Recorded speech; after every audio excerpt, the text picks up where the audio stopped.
up seeing these either in their one of the most united, cohesive societies on earth, and we should always remember that and celebrate that. How is the government going to ensure that places of worship for all faiths are secure in this country? Well, I think first of all, it's important to stress what you've just said, that this is an attack on worshippers, and this would be an unacceptable attack, whether it's on Muslims, on Christians, on Jews, absolutely unacceptable. And I think one of the immediate ways there can be more reassurance, particularly for the Muslim community, is to have more visible policing, especially at this time of year during Ramadan. Is that going to happen? That's going to happen wherever it's requested. Mr. Chairman, you say the Muslim community would like to see more police on the streets. Is that going to be possible when the government have cut these numbers back so drastically? Well, what we've heard already today from the police from the Metropolitan Police is that they have the resources necessary to respond. Of course, they are stretched already with the terrible tragedy at Grenfell Tower and the recent terrorist attacks that we've seen as well. But one thing the government has always made absolutely clear, whether it's to the police and the wider emergency services, who have done a very admirable job in especially with the recent attacks and what we've seen here as well, is that they will always have the resources that they deem necessary, the resources that they need to do their job.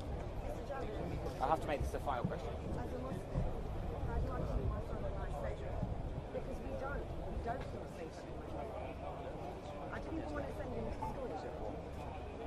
Well, first of all, I'm a Muslim, I have children, and I know many members of the community across Britain that will express a very similar feeling to what you've just said. And I think that I think what we have to do together, it's a job that we have to do together. It involves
No one touched him, no one. No Muslim. No one, no one, hey, no one.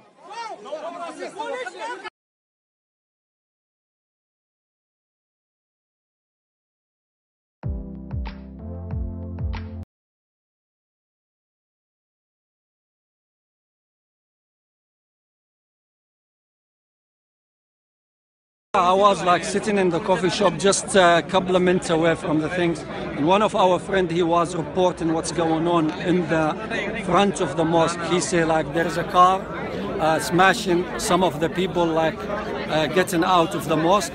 So we just ran away, all of us, and we come to see what's happening.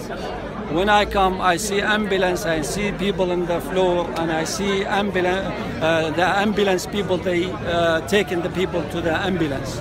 Do you know how many people you saw being taken to the ambulance? Yes, I think between 8 to 10 people I seen the people they taken away. Were they, do you know, were they young, yes. old? Or? Some of them like an old man, about 60 years old, probably he might be, I'm not sure if he's alive or dead. And another people like mid 30, 40. And it's a mixture of people because they are just getting out of the school. There's a lady, there's man, there's woman. And was it scary, frightening, or what was the mood like? Yeah, I mean, we are shocked when we hear the news because like we was just having a good time, and we're praying for the peace and praying for the Grenfell Grenfell Tower thing is to be salted and everything.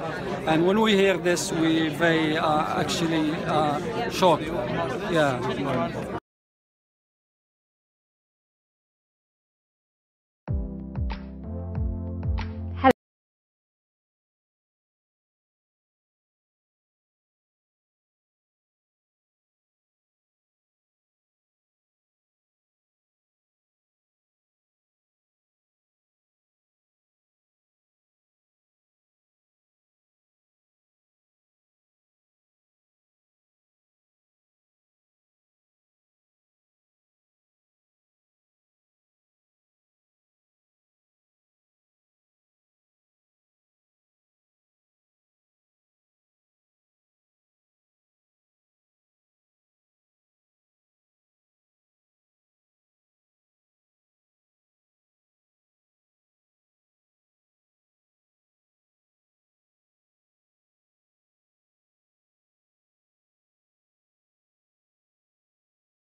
Well, it's been a horrific terrorist attack last night at Finsbury Park, just after midnight, where a white van went onto the pavement, mowing down innocent bystanders who were all returning from the Muslim welfare house, which is a place of worship. This time of the year, in the Ramadan, we perform nightly prayers called the Tarawih prayers, which finish around midnight. And they were leaving Muslim welfare house when this man in a van mowed them down. I'm afraid one person has died at the scene. 8 people have been taken to 4 separate hospitals. The local people on the pavement who were there from the Muslim community apprehended this man to stop him fleeing, and they kept him there until the police were able to come and arrest him. Okay, can I just say terrorism is terrorism, and whether you look at Westminster Bridge, London Bridge, Manchester or Finsbury Park, what they have in common is that what these terrorists hate is our shared values of freedom, tolerance and respect. And I'm afraid the bad news is, since the London Bridge attack, there has been an increase, a spike in hate crime, particularly Islamophobic crime. London's Muslim communities will be seeing during the course of today and the next few days an increased uniform presence at and around mosques and places of worship. It's been a tough recent period with Westminster Bridge, with London Bridge, with Grenfell Towers and now with Finsbury Park. I tell you this though, look, of course we're grieving with all those bereaved families, we're grieving with the victims, and our thoughts are with them at all times. We're London. We don't allow terrorists or anybody to fuel division or to divide us as a community or to stop us what we do best, which is be the greatest city in the world.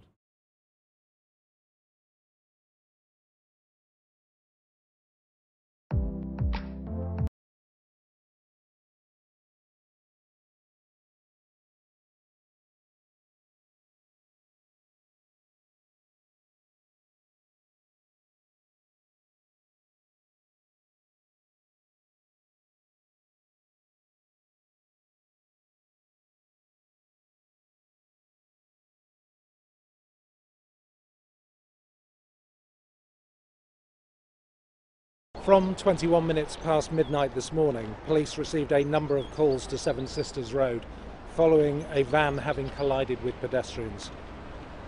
Officers were in the immediate vicinity at the time, actually as the attack unfolded, and they responded instantly.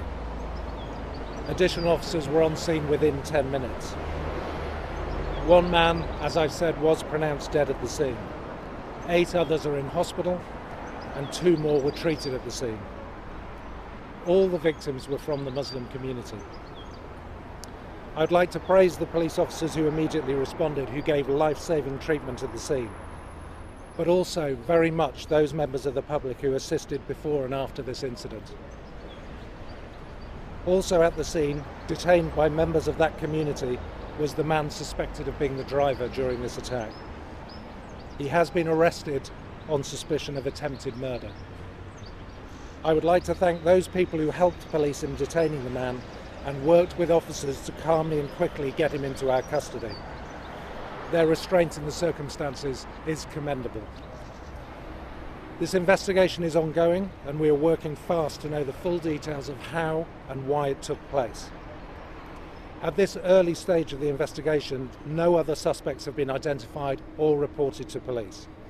and there were no reports of any people having suffered any knife injuries.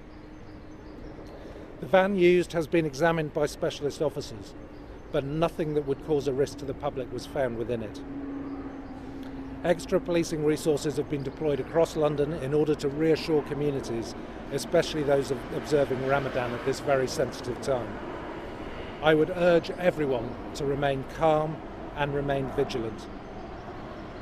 I ask the public with any information about this incident or anything that causes them concern or suspicion to call the police on 0800 789 321. That's 0800 789 321. Obviously, this is a very early stage of the investigation.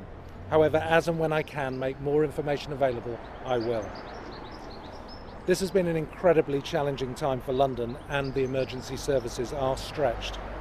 Nevertheless, we will all do absolutely everything we can with our partners to protect Londoners and our city. Now is a time once again for London to stand together to face those who seek to divide us.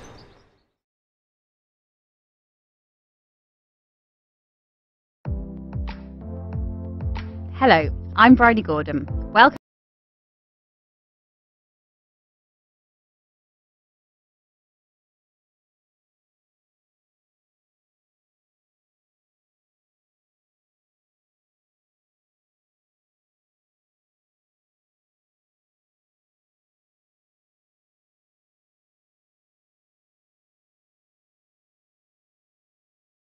Our priority must be to support the people who have been the victims of this and to make sure the investigation is done with all due speed and professionalism. We're concerned about everybody, and Londoners have been hit with a series of attacks and have actually been nothing short of heroic. We will always make sure that everybody is protected. We have a Places of Worship Fund, which we announced last summer, which is there to protect places of worship like mosques, and we will make sure that we do all we can to reduce these sort of attacks.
Gel buraya, ev ruzi lazım. Adam ama şey yapabilir.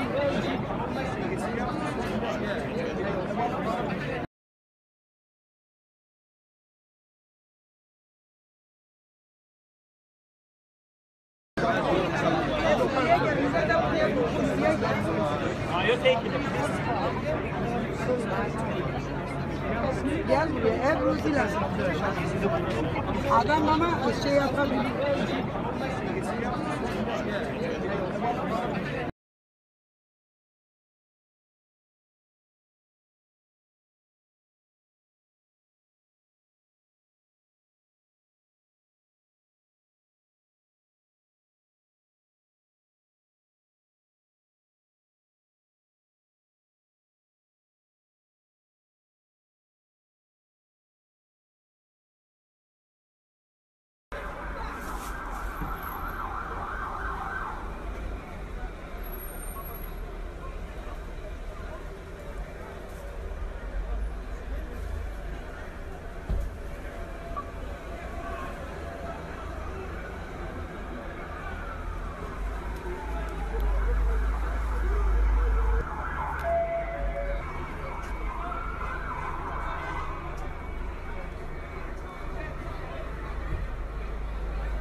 Hey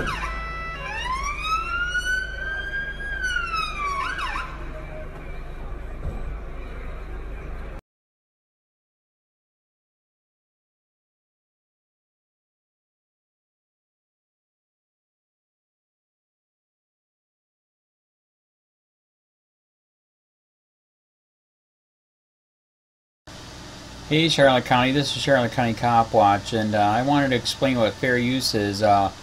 You can use pieces of news articles if you're doing it for news reporting, you have commentary, and you're doing it for education purposes. So that's what fair use is, as you can see right here. Another reason why I wanted to make this video is to let you know I have just joined with Patreon. A nice thing with Patreon, I make no money on YouTube. They took the money away years ago, and so this is another way to give, and it's a nice thing too because you can give monthly. You can give $1, $5, $10, whatever. I do 4 to 5 hours a day on trying to wake the sheeple up on how corrupt it is and different ways that you can fight the corruption. So Patreon is a way that you can do it, and then of course the old way is still there. Donate to Charlotte County Cop Watch with PayPal or credit card.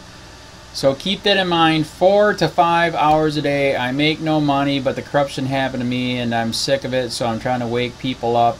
But my wife would love it if if we could get some help out there. There's 47,000 subscribers. Just think if each one of you subscribers just gave let's say actually yes, $1 a month. 47,000 subscribers gave $1 a month. That would be awesome. That's not going to happen. But anyways, that would be great if it did happen. But do the math in your head. Just think about it. Like I said, 4 to 5 hours a day. I get no money from YouTube. YouTube has gone nuts. You can't do anything anymore. They're taking the money away everywhere. So these are a couple different ways that you can still help out with all this time that I put in. And as you know, I'm in a special situation where at least I can do it. 4 to 5 hours a day. We have a cleaning company during the day. That's what allows me to do this, and we're debt free. So this is my hobby. I don't go fishing and all that other crap. I try to save the world.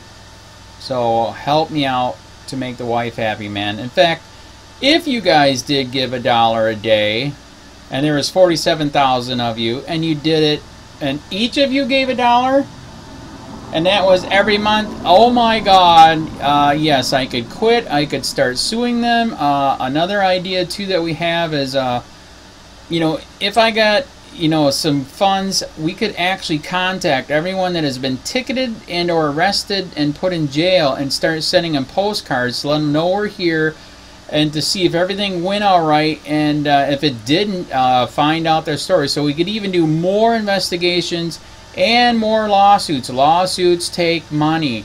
So just think about that. 47,000 of you so far right now. $1 a day. $1 a month on Patreon, or $5 a month Patreon, 10, 20, whatever. Just do the math in your head, help out. This is a lot of work every single day. Thanks.